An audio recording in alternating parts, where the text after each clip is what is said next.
Welcome, everyone. We are so excited to have you here today for this exciting topic of navigating arrhythmia procedures.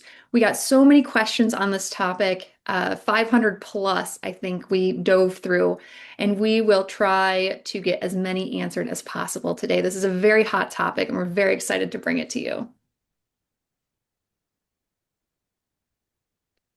Going over our agenda for today, we'll go through our introduction. We'll talk about arrhythmias as a whole. Now, we have done entire presentations on these in the past, so it'll be a very general introduction.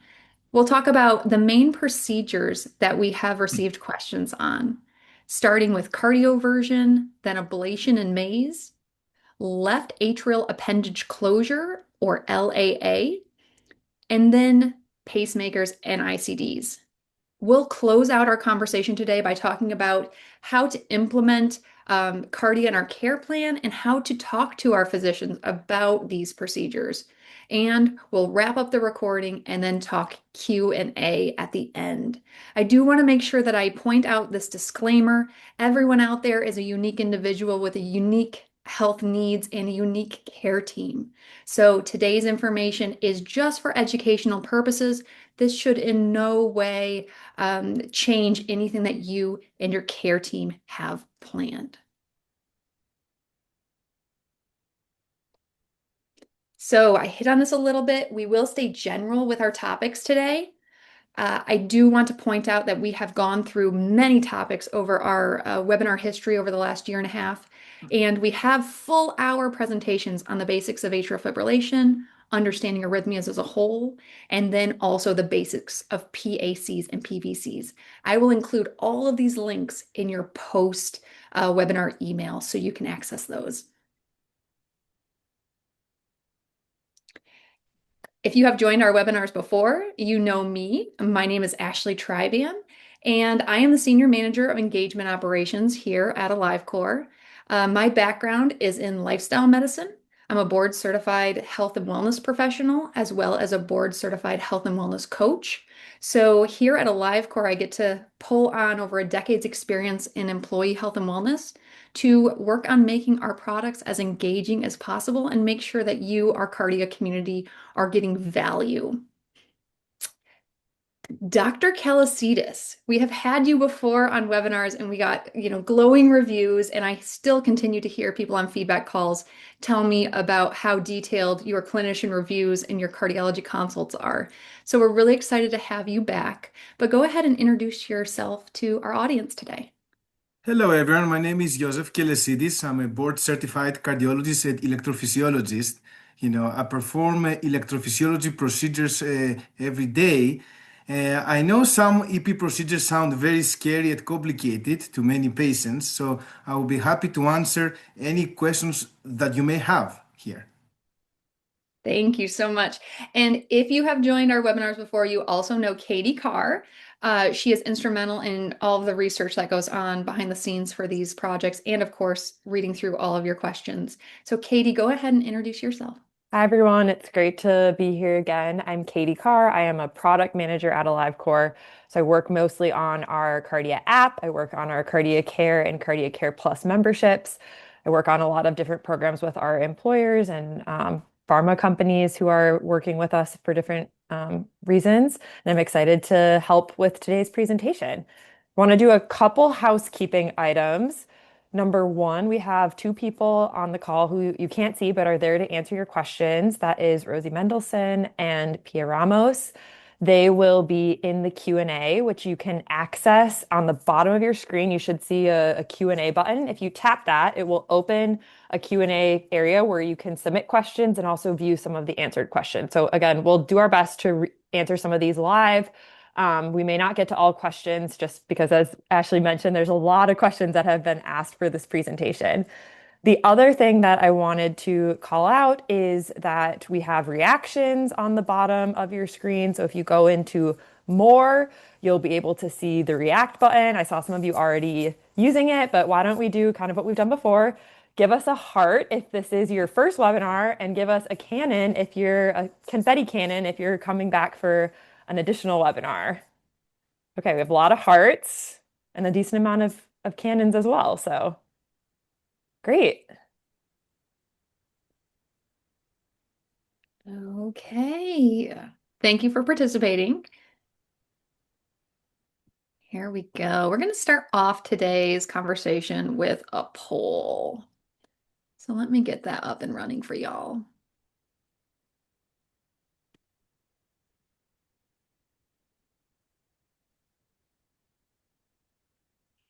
Okay. And Katie, you can see that out there?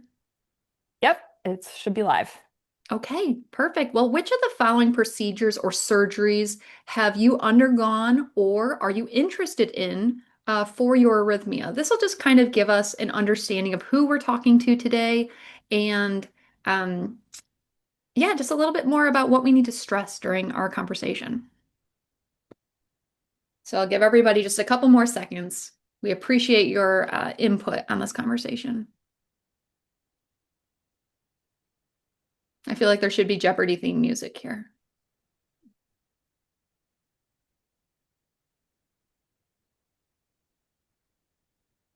All right, we'll give it another couple of seconds and we'll end that poll. 500 plus friends on with us right now. Welcome, everyone. And we're going to end the poll in 3, 2, 1. And show the results here. It looks like a good chunk of our participants have not had a procedure yet, but they're looking to manage things with medication and lifestyle only. I also see ablation is a really hot topic. So I'm going to stop sharing that. And let's talk about common arrhythmias and just kind of a very general overview, Dr. Kelesidis, if you can just give us a rundown of arrhythmias. So, arrhythmia, what it means, it's an electrical heart rhythm problem. It's an abnormal electrical signal. It can become too fast, too slow, irregular. It can create a feeling that people can feel called palpitations. It can be benign or it can be life-threatening. It's very common. 2.7 million people, one every three, they've experienced an event. But however, you should not ignore it because there's one form of an arrhythmia called ventricular arrhythmia, which can be dangerous.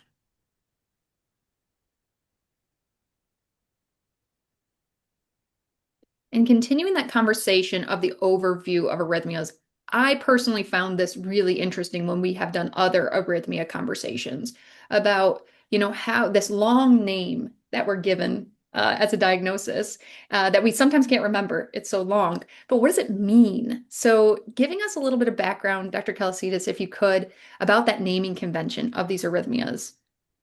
So, arrhythmias, there are two forms, tachycardia and bradycardia. I will tell you, it's a Greek word. I'm a Greek doctor. I'm from Greece. Tachy means in Greek fast. Cardia means heart in Greek. So tachycardia means fast rate above 100 beats per minute. Bradycardia means slow heart rate, less than 60 beats per minute. When you hear an arrhythmia, you should think top chamber, which means supraventricular, means on the top chamber of the heart called the atria. And examples of supraventricular it's called atrial flutter or AFib if it's irregular. If it's regular, it's called supraventricular tachycardia. Or it can be the bottom chamber. It's called ventricular. Ventricular means bottom chamber. That is the big chamber of the heart that can pump very fast. So the ventricular tachycardia can be more dangerous because the pumping of the heart can be super fast and you may pass out from that. So from all these arrhythmias, the ventricular arrhythmia is one of the most dangerous. That is a helpful tip. Now, we've done entire presentations on atrial fibrillation, but for this conversation today, Dr. Kelesidis, can you walk us through the types that people might hear in the wording terminology used around AFib in this conversation today? So AFib, irregular heartbeat. When you hear you have AFib, the first question we should answer is when it started, because that's going to define that's going to define what type of AFib you have.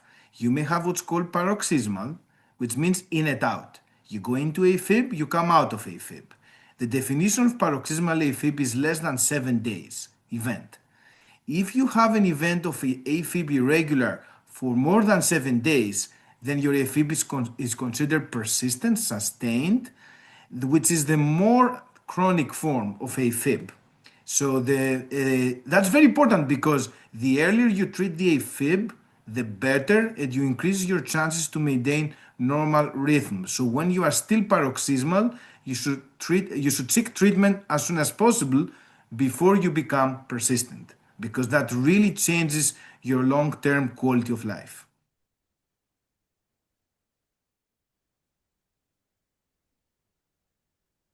In leaving that overview, we're going to dive into talking about our first procedure on the books today, which is cardioversion. So with cardioversion, Dr. Kelesidis we find it's very common among our members, but a lot of them ask questions about what to expect. Can you let us know a little bit more about cardioversions? Yeah, so the word cardioversion sounds a little bit complicated. Sometimes patients may ask me what exactly this means. It sounds scary, cardioversion. You should see it, cardio means heart. Version, the way you see it is you reset electrically your heart. That's how you should see it, from the arrhythmia that you may have. The most common reason to do a cardioversion is the atrial fibrillation because your heart is pumping irregularly, electrically, abnormally. So you do an electrical shock and you reset your heart. And you let your native electrical rhythm to take over. So imagine like an electrical jump of your heart. You reset your heart. How you do that? You put the paddles on your chest. We bring you in the hospital. And of course, we sedate you. We don't do it awake. Many people ask me, well, I will be awake for this because it sounds scary that they're going to shock me while in the movies while I'm awake. No, we sedate you with a deep sedation. While you are sleeping, we put usually a small camera down your throat. It's called transesophageal echocardiogram because we want to make sure there's no clot into your heart. Because if there is a clot, we don't want to shock your heart if you have a clot because the clot can move to your brain and cause a stroke. So usually it's a combined procedure called TEE cardioversion, where we put you under while you are sleeping. We put a camera down your throat. We take a picture of your heart, no clot. We shock you back to normal rhythm, and then you wake up. Takes about 10 to 15 minutes. The whole thing. You go home the same day. The big thing is after a cardioversion, you have to be on a blood thinner for 4 to 6 weeks. That's very important, after. Dr. Kelesidis, we had one pre-submitted question from Chuck on this topic, and the question was, how long does the beneficial effects of cardioversion typically last? Great question. It depends how soon you do it. So if you do it early, the success can be very good. You have more than 90% chance you maintain normal rhythm. For the persistent AFib, which is the one I was telling him more than 7 days, then it gets lower because the more you stay in AFib, your upper left chamber gets more stretched by being in AFib. And by being more stretched, when you reset your heart, you have still a chance your AFib can come back. So the earlier the better. That's the bottom line. I've seen people sometimes they say me they've been in AFib for a year. And we do a cardioversion, and they go to normal rhythm for 5 seconds, and then they go back in AFib right away. That fails because you came for a cardioversion too late. So that's pretty much the success is being defined by the timing. That's very important. And then the other question, and we got this submitted in pre-submission, and Sandra, you just asked this, but do you have to be in AFib during the procedure? Yes, we're not going to cardiovert you in normal rhythm. We don't do that. So you have to be in arrhythmia. It has happened many times. You've been in AFib, you come in for the procedure, and you convert. Sometimes it can happen. 1 hour before the procedure, half an hour. Then we send you home. That happens. All right, I have a few notes here. One, you mentioned the TEE. Mhm. So our members out there, if they've been scheduled for one of these procedures, they're probably hearing that term tacked on to their procedure or that will be done before their procedure. And again, just remember out there, that is looking for clots, like Yes. Dr. Kelesidis said. so that they can make sure that this procedure is safe and it doesn't dislodge a clot. Uh, Another note, you had timing. Make sure that we're getting in there early. And so advocating for yourself sometimes may be needed. All right. And one of the main objectives to even doing this webinar, because it's very, very technical, one of the main objectives was how do we help people increase their level of success with these procedures, being successful going into the procedure, discussing things with their doctor and getting the right procedure done, but also, the success of it taking, like you mentioned, that timing with the cardioversion. So please walk us through success factors that our audience out there can become more successful with this procedure if they need it done. Timing number one, definitely. Timing is the big one. The earlier, the better. And then it goes with the duration together with the AFib because that stretches your chamber. And then if your chamber is considered very large, like more than 5 centimeters on the ultrasound when we look, that usually is a number we use to know that the cardioversion probably will fail and you may go back in atrial fibrillation. The weight is a big factor because if you have large weight, the left chamber gets stretched by the weight. So it creates a little bit of stretching of your chamber. So that means the chamber is usually stressed when you have high BMI at weight. And that means the chance of cardioversion is less. So when you have a stretched chamber, we give you usually electrical pills called antiarrhythmics, which is pills that they help you maintain normal rhythm.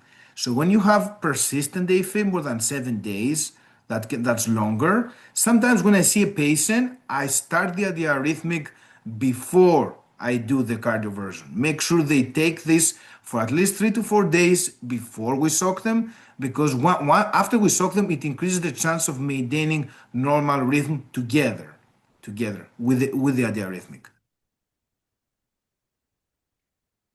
Okay, a couple questions coming in. So this one was pre-submitted from Barbara. She says she's 73 years old and she's had one cardioversion. Her AFib returned after a week. Would another cardioversion likely be successful? Likely not. If it's 1 week, means the left chamber probably was a bit stretched by being back in AFib. The next step would be either an antiarrhythmic drug initiation with another cardioversion or proceed straight with an ablation that we will talk about later. Okay, and then two other quick questions. Lisa is asking in the Q&A, what are the antiarrhythmic drugs that are common with a cardioversion? Yeah, so there's a lot of drugs out there. There are 4 classes of the antiarrhythmic drugs. The most common is it's called class 1 drug antiarrhythmic, like called flecainide or propafenone. These are common names that they are used there. They are usually the most benign antiarrhythmic drugs with less side effects, but you need to have a normal heart and a normal stress test to be on those.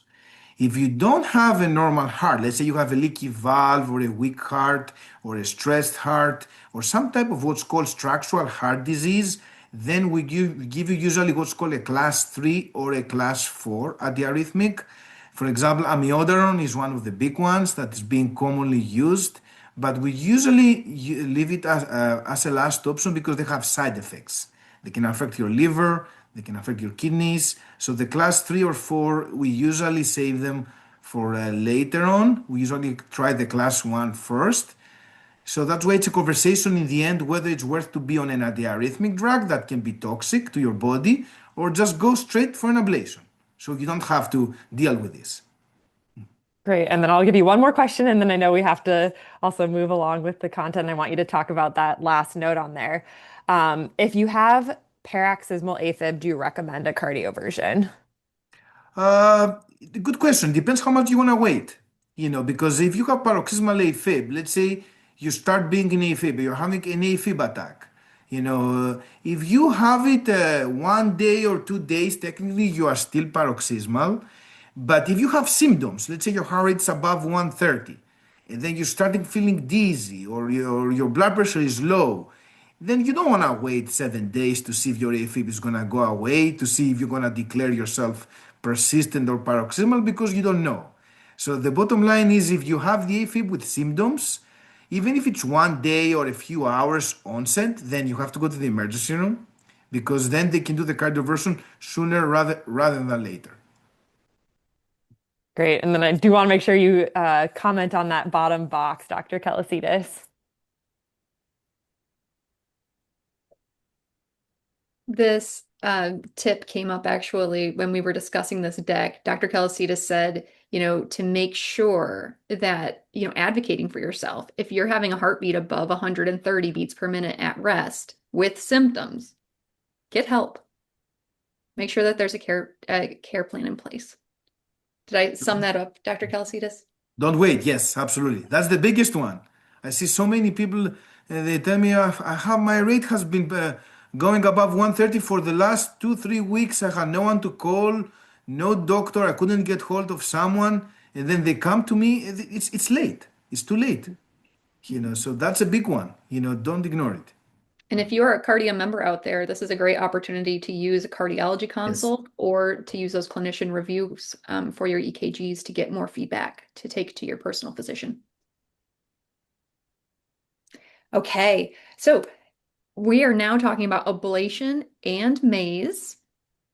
Again, a very big topic. So first thing, I want to make sure that we have our terminology right and we see what camp our members probably, fall into best. So Dr. Kelesidis, can you walk us through the difference between an ablation and a maze procedure? Yeah, so the big difference is ablation is when you put a catheter inside your heart from the groin. So you puncture the vein onto your groin that goes, it communicates with your heart. You do it intravascularly. So then you put that catheter that has thermal energy or freezing, and you can burn or freeze the electrical tissue, the electrical cells. The maze is a surgical ablation, but you have to cut, so it's more invasive. So the thoracic surgeons are doing them during open heart surgeries where they can create those surgical sleeves. They can isolate the electrical abnormal tissue, but that has it's more invasive, so they do it usually at the time of open heart surgery. They will not do a maze just to do a maze. So usually it's a combination procedure of, for example, someone is getting a bypass heart surgery and he has a fib. At the same time, the surgeon fixes the plumbing part of the heart with the cabbage, with the open heart, and the electrical part with the maze at the same time.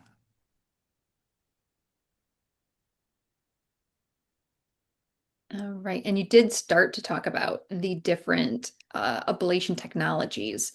So I'd love to hear your input. What do you do in your practice, and what insights you have on these for us?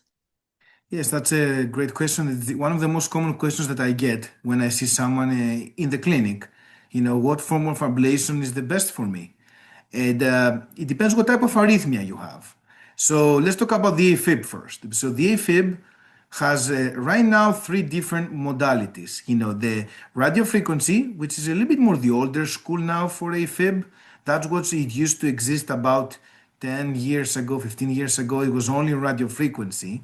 Then new technologies came because with radio frequency, you have to put the catheter and move it in your heart point by point, spot by spot, to cover the electrical areas that can create a fib.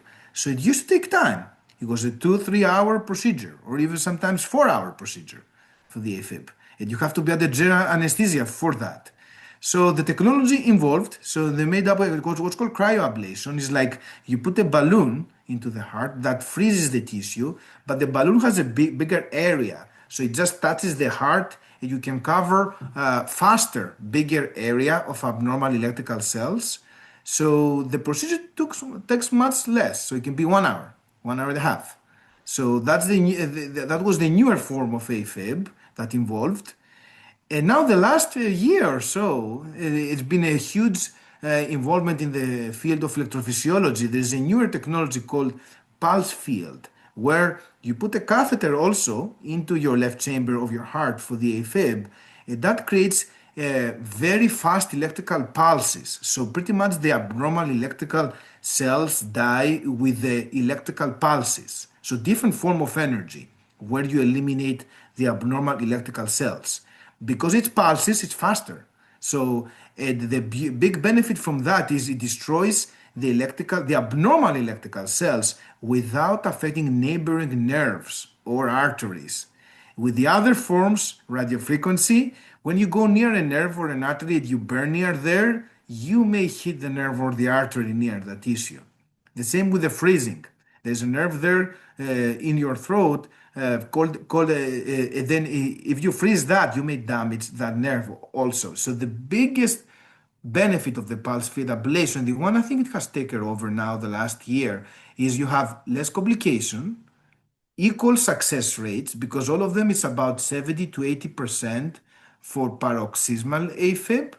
But for persistent AFib, when you're in AFib all the time, success is less. It's 60 to 70%. So that's a big thing, and that's why it's very important to do the ablation early. For example, the question you asked me earlier, that patient who had AFib recurrence within 1 week from the cardioversion, when I see them in my office, I offer them ablation. Like the question is how much the patient wants to get to the bottom of it. That's it. But the ablation is the best option to improve the quality of life. That's for the AFib. The other forms of arrhythmias called SVT, supraventricular, it's only one spot you go after, so you have to use radiofrequency. The ventricular tachycardia, also the bottom chamber, you go after one spot or a big tissue area there, you have to use radiofrequency. So the other form, so for the AFib, you have all the three forms available, but the other ones, SVT or ventricular, it's usually radiofrequency heat. All right, I'm going to rapid fire some questions to you, Dr. Kelesidis. A lot of questions. You're also getting a lot of hearts and thumbs up, so people are really appreciating this content. I'm going to rapid fire through some conditions. So we had a lot of pre-submitted questions on if an ablation is indicated when AFib is intermittent. Yes, absolutely. Number one, they changed the guidelines actually recently, the last couple of years. In the old days, when someone had new onset of intermittent AFib, we were trying an antiarrhythmic drug first with the cardioversion. We were waiting a few months to see what happens if it comes back. Then we were offering an ablation. Right now, with the new guidelines, they have changed. Say you have new onset AFib, intermittent. If you see an electrophysiologist early, ablation can be just straight the best option for you. If you're gonna go for it, you go to the bottom for it. So it's a psychological thing. Some patients are ready for it right away.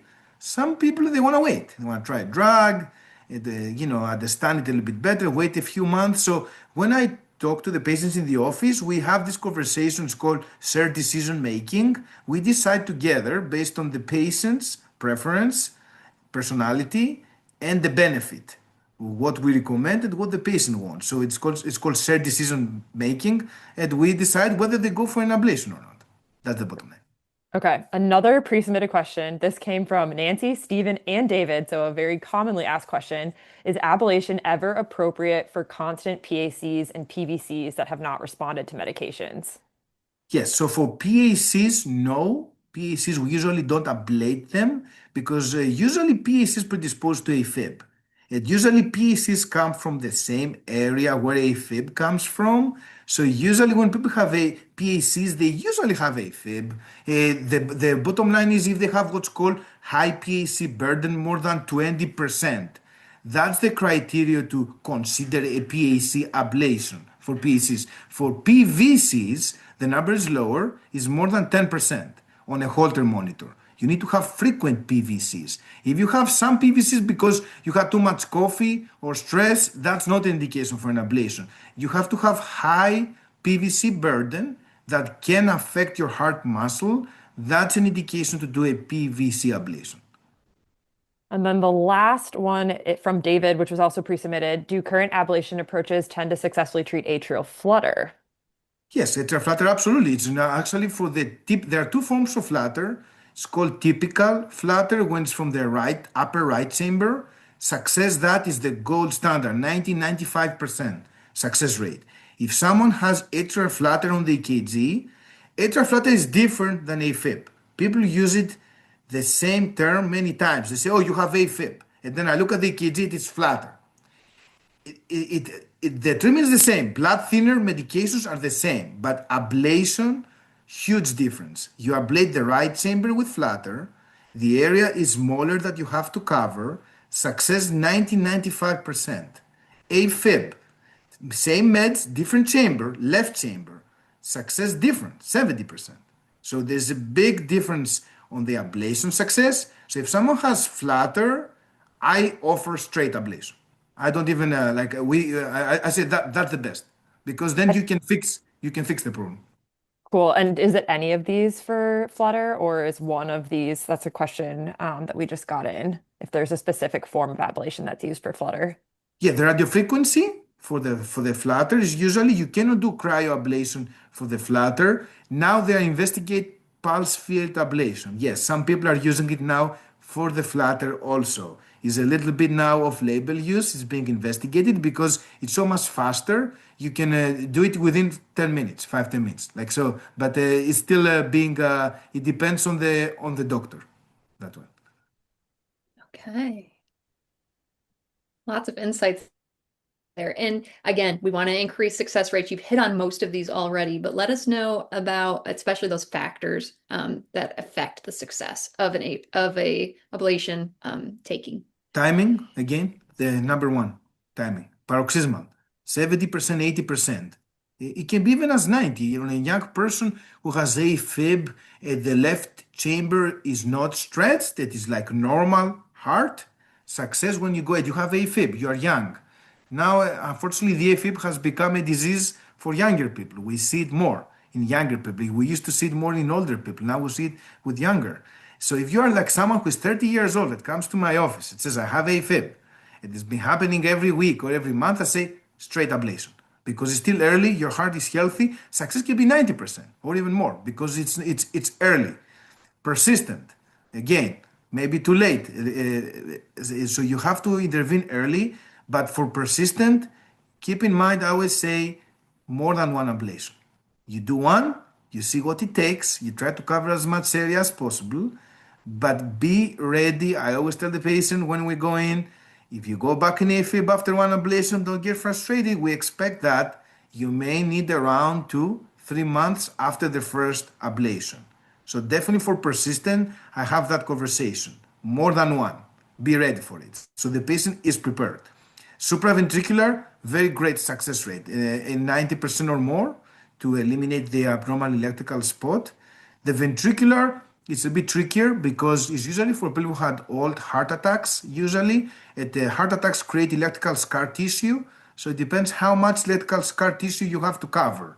If it's a big heart attack with a big tissue, success can be sometimes lower, 50%. Smaller scar, smaller abnormal tissue, 70-80% sometimes. It depends. And of course, the technology now, we said the pulse field technology has really changed the field now. All right, I have another series of questions. I think they're going to cover a wide array. I might not explicitly call out people's questions in the comment, but hopefully these kind of address that more generally. So, one of the most common questions we've received is how long an ablation procedure will last. Yes, so the procedure depends what type of ablation you're gonna do. I'm gonna say for AFib, radio frequency, 2 hours, 1.5 to 2 hours. I would say 2 hours usually. Cryo, 1 to 1 hour, 1 hour and a half. Cryo. Pulse field, now it has become 1 hour or less. Sometimes I see some of my colleagues, some electrophysiologists, they do it in 35 minutes or 30 half an hour. So it has really evolved the field, for the technology and the duration. Ventricular tachycardia ablation, if you have to cover a big scar, can be 4 hours, or like other general anesthesia. Supraventricular, one spot to find it depends on the operator. Honestly, it depends how experienced is the operator. It can be less than an hour for the supraventricular. It can be sometimes people have 2 or 3 SVTs at the same time, so it can be longer, like 2 hours, 3 hours sometimes. Are these outpatient procedures or Out- inpatient? you can Outpatient. do both. You can do both. So it can be most of them are outpatients, but let's say someone comes in inpatient and he has this SVT supraventricular, his rate is fast. There is lab availability because you have to check the availability of the lab, whether they have anesthesia availability to do the procedure. If there is one, we can do it even inpatient. But usually, because it has limitations, you have to book an anesthesiologist. You have to make sure you have the right technology available. Usually, most of the procedures, the ablation, are being scheduled ahead of time as an outpatient. And then another common question, how many ablation procedures are safe to have? I see a couple comment questions came in about two. I had Larry submit and pre-submit that he's had three, but he's still experiencing paroxysmal AFib. It depends what type. Yeah, so the older days, the radio frequency, there were people who had three or four or five ablations for AFib with radio frequency. Now, it really depends. I asked what form of technology they used on the first ablation, the second ablation, or the third ablation, because it really makes a difference. So if someone had radium frequency number one, then round two is going to be usually some type of different form, like pulse field or something else. I would say two or three. I mean, paroxysmals one, usually, up to two maximum.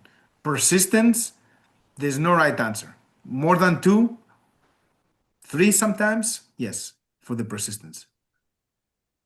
Okay, and then the last question, I know we're getting up close to time, but a few people asked, what are the options if an ablation doesn't solve your arrhythmia? Like, what are the next steps for someone who's not getting any progress with this procedure? It depends what they defined didn't solve the arrhythmia. There are two outcomes. So, with the ablation. You can have elimination of the arrhythmia, or you can have suppression of the arrhythmia, like better quality of life. If there's no suppression of the arrhythmia with the ablation, then an addition of an antiarrhythmic drug is usually the next step, where you combine the effect of one ablation with an antiarrhythmic drug together. And for older people with AFib, if the ablation doesn't work, the arrhythmic doesn't work, then the pacemaker comes into place, for AFib as a last resort. But usually we save it for older people, usually. Thank you for running through that, Dr. Kelesidis. Great questions, everyone. Keep them coming. So this topic we've never presented on before, but left atrial appendage closure. And from a lifestyle perspective, I hear members talk about how, the 5 times higher stroke risk for folks with AFib. That stroke risk is just constantly on their minds, so their peace of mind is impacted. Also, the adjustments that a lot of folks need to make to stay on blood thinners, sometimes for life. So Dr. Kelesidis, addressing those two main concerns, the stroke risk and blood thinners, what can you tell us about an LAA closure procedure? Yes, so that's a big conversation. One first thing I want to clarify is the LAA closure. It's a form of treatment for AFib, but it's not a cure for AFib. Does not prevent you from having AFib again. That's a very big question I'm getting for the patients. They think they're going to get a LAA closure device called a Watchman, and then the AFib is going to go away. So it's for prevention of stroke. It's to get off the blood thinner, but doesn't mean your AFib will not come back after an LAA closure device. So there are two forms. So first of all, why we do it? So there is on the upper left chamber there is a pouch like that called the appendage. You can see it on the picture over there. It's called LAA, left atrial appendage. It's a pouch, and because it's a pouch, the blood flow there is a little bit slow there because it's a pouch. And when you are in AFib, your pumping is irregular. So because it's irregular, a clot can form inside that pouch. And the clot can move to your brain and cause a stroke. So they have found with studies that about 80% of the clots, they come from this pouch that they cause strokes. So they invented a procedure called a Watchman, which is an umbrella or a sealing device where you put it in and you seal that pouch, that area. So if a clot forms there, it cannot come out. Like you occlude that pouch. Then you eliminate your stroke risk by a lot, by having a closure device. So they invented it for people who cannot take the blood thinner because they, let's say, have a bleeding event. They are bleeding internally They cannot take the blood thinner long term. So what's the option for them? If they can't take a blood thinner, they are having the risk of having a stroke. And there is a score called CHA2DS score, which is a stroke risk. If you have more than two or three, you consider high stroke risk. So you may have 1 or 2 or 3% chance of having a stroke every year. So that's a big percentage, 2 to 3% to jeopardize having a stroke. It's a big deal. So this procedure, when you do it, you seal that area, and then you keep the blood thinner for 45 days. And then you take another look with that TE we discussed about, that camera down your throat, to see if that area is well sealed. If it's well sealed, you stop the blood thinner. And that's a big deal. That's a big deal to stop the blood thinner for the rest of your life. When I do those, we are getting that day with the patient, everyone is so happy. Everyone's like, is that's a big thing to say, today you are coming off your blood thinners. Everyone has a big smile on their face because it's a big deal. It's a big deal. It's a cost issue. It's a stroke risk issue. So this procedure is for people. The number one indication is people who cannot take a blood thinner for some reason. The most common reason is bleeding risk, predisposition like low blood counts, or a falls. They are falling. And then if they are falling and they hit their head and they're on a blood thinner, they can have a traumatic brain injury. And that's a big thing. So those patients are candidate for what's called a LAA Closure device. The most common form is called Watchman device. There is another called Amulet, which is a disc, which is a newer technology.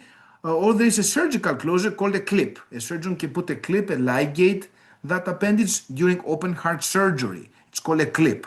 That's a closure. Also, it's like the maze that we discussed before, but it's like the surgical closure. They do it at the same time of the open heart surgery, usually. A couple more questions on this. So, this was asked by John in the pre-submission, and I think Raymond just actually asked the same question. Do you recommend having an ablation and an installation of a Watchman at the same time if needed? That's a great question. Actually, it's been happening. It's called a concomitant procedure. And many electrophysiologists right now, we do it. We do it at the same time.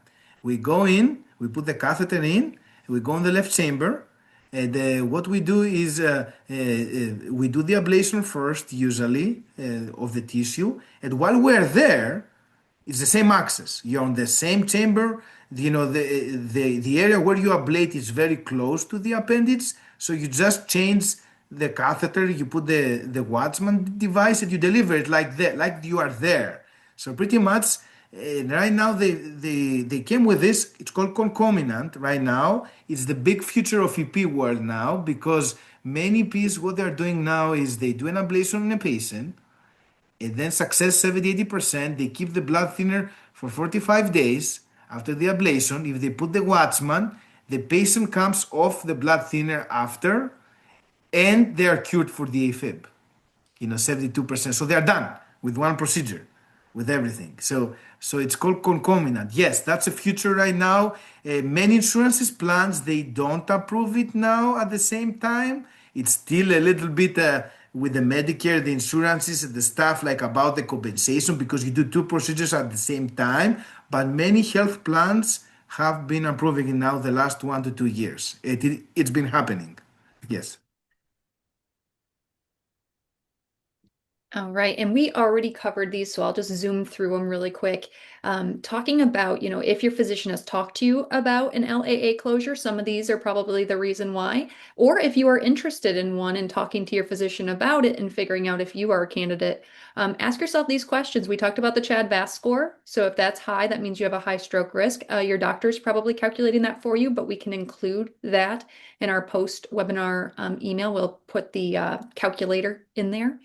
Also, Dr. Kelesidis talked about if you have a history of bleeding or GI issues, or if you have a lifestyle that puts you at a higher risk for falls or injuries. And then having you're not able to take anticoagulants or blood thinners long term. Oh, also a note here, your LAA appendage, is different shaped in different people. So they do usually do a scan beforehand to find your specific size and shape so they can make sure the best device is implanted there. Yeah, that's a big one. Every person is different. Yes. Our anatomy is so interesting. Yes. Well, we're on to our last procedure here, and I want to make sure we leave time for Q&A. So, Dr. Kelesidis, we're going to zoom through talking about pacemakers and ICDs. First of all, tell us the difference between these two devices. Yeah, so remember we spoke about slow heart rhythms and fast heart rhythms. So the bottom line is to keep it simple. Pacemakers for the slow heart rhythm. It's a device, you make an incision, you go through the vein on your left upper chest that communicates with your heart, and you put one or two wires into your heart that they send you the electrical signal, and they pace you if your heart rate is less than usually 60 beats per minute, and it prevents the wire, your heart from stopping. That's for the treatment of the slow heart rhythms.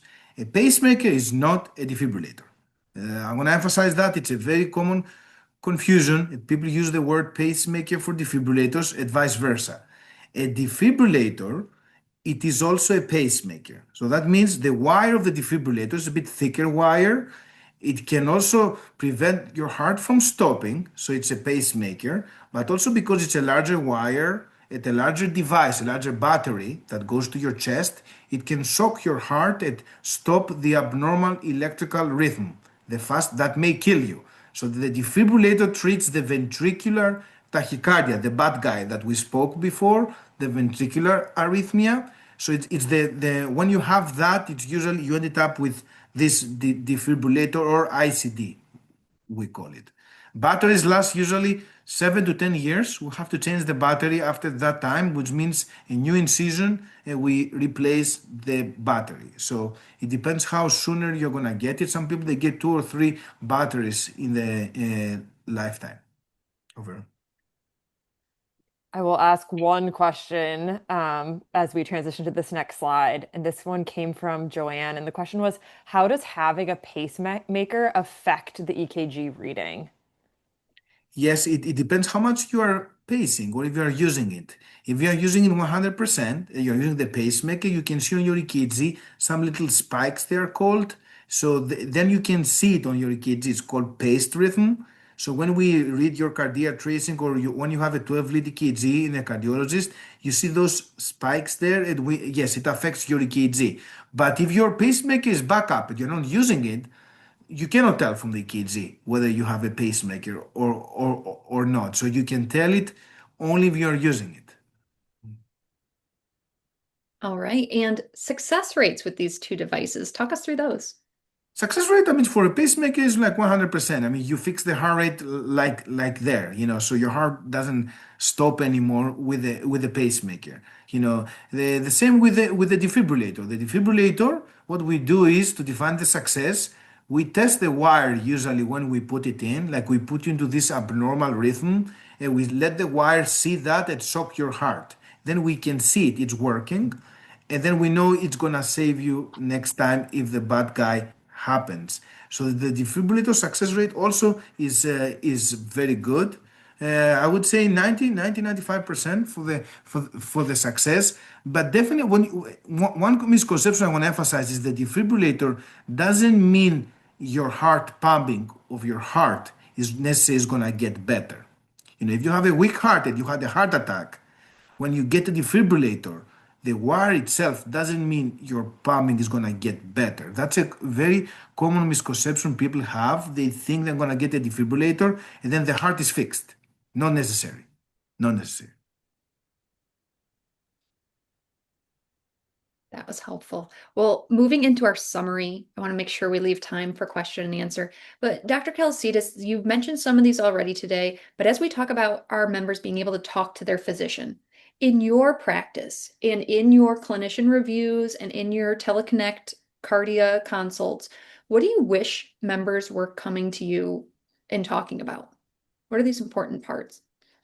So the timing is the big thing, make sure they get them early. Actually, we have a lot of people that I have talked through the online consultations that, we captured a lot of AFib there on their Kardia. They called me, we talked about it, and they were telling me the same thing. I don't have access to any doctor. I don't know what to do. I don't know who to call. So you tell them sometimes, your heart rate is fast. Go to the emergency room. Don't wait. So that's the bottom line. If you identified it early, the sooner, the better. That's why Cardia is a great tool because you can really identify it at the time it's happening and you can take care of it at the same time. Many patients, I'm getting the question is, I found it now, I don't know what to do with it after that. And you have that option. You have that option to call someone and you can talk to someone. Many people, they try their PCPs. They're telling them an advice. Some people, they're telling me, oh, I cannot get hold of my PCP, primary care, or I cannot get hold of my cardiologist. What I should do? Yeah, you have the option. You can call someone. You can talk to someone. Yeah, make sure that you have a care team in place that is listening to you and that you trust for sure. All right. And moving into kind of that lifestyle conversation about, how do they best prepare for surgery? And then after the procedure, how do we work on those success rates as best as possible? And I've got a quick chart here. Remember to eat your, heart healthy whole foods, those fruits, veggies, whole grains. Exercise regularly, again, with your medical clearance. And then getting sleep. I can't tell you the significance of sleep enough in recovery. So making sure we're getting sleep before the procedure and after.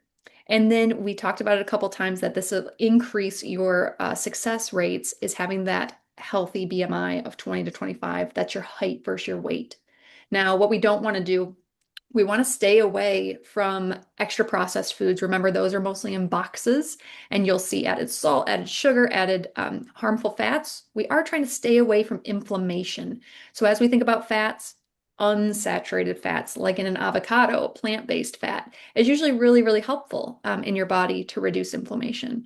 However, saturated fats found in animal products can increase that inflammation. So be conscientious there. And smoking, again, causes inflammation in our body. Stay away from that. And stress. We've talked about this in our previous arrhythmia presentations, that stress can be deadly.